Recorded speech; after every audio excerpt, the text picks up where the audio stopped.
যুগে যুগে মানব কল্যাণে আল্লাহ তাআলা একাধিক নবী ও রাসূল প্রেরণ করেছেন। হযরত নূহ আলাইহিস সালাম তাদের একজন। কোরআনে নূহ আলাইহিস সালামের আলোচনা এসেছে ৪২ জায়গায়। হযরত আদম আলাইহিস সালামের মৃত্যুর পর শয়তানের ধোঁকায় মানুষ যখন ধীরে ধীরে মূর্তি পূজা শুরু করে, তখন আল্লাহ তাআলা দুনিয়াতে নূহ আলাইহিস সালামকে পাঠান। মানব জাতিকে একজন সৃষ্টিকর্তার আহ্বান জানিয়ে তিনি বলেছিলেন, তোমরা শুধু এক আল্লাহর ইবাদত করো এবং আমার কথা মানো। আল্লাহ তোমাদের গুনাহ মাফ করে দেবেন। হযরত নূহ আলাইহিস সালাম ৯৫০ বছর বেঁচে ছিলেন। এই দীর্ঘ সময়কালে অক্লান্তভাবে তিনি কেবল দাওয়াতি কার্যক্রম চালিয়ে গেছেন, কিন্তু কেউ তার দাওয়াতে সাড়া দেয়নি। বরং তার সম্প্রদায়ের লোকেরা কানে আঙুল দিয়ে কিংবা নিজেকে আড়াল করে সরে পড়েছে, তার প্রতি উদ্ধত আচরণও করেছে।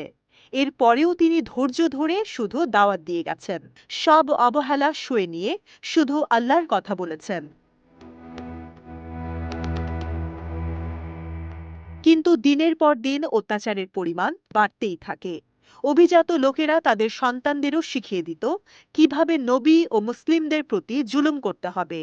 সূরা নূহ থেকে জানা যায়, একসময় নূহ আলাইহিস সালাম আল্লাহর কাছে বললেন, হে আমার প্রতিপালক, তারা তো আমাকে অমান্য করছে আর অনুসরণ করছে এমন ব্যক্তির যার সম্পদ ও সন্তান সন্ততি দুর্দশা ছাড়া কিছুই বৃদ্ধি করবে না।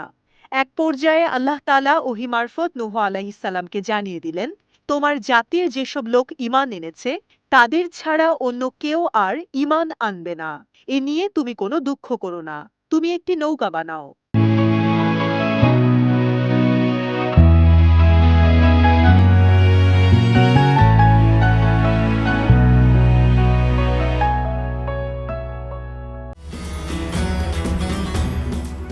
নূহ আলাইহিসসালাম আল্লাহর আদেশ মেনে একটি বিরাট নৌকা বানাতে শুরু করেন। নূহ আলাইহিসসালামের স্বজাতির লোকেরা নৌকা বানাতে দেখে তাকে নিয়ে ঠাট্টা তামাশা করত। সে সময় তিনি বলতেন, যখন আল্লাহর প্রতিশ্রুত আযাব আসবে তখন টের পাবে। অবশেষে আল্লাহর প্রতিশ্রুত আযাব শুরু হলো।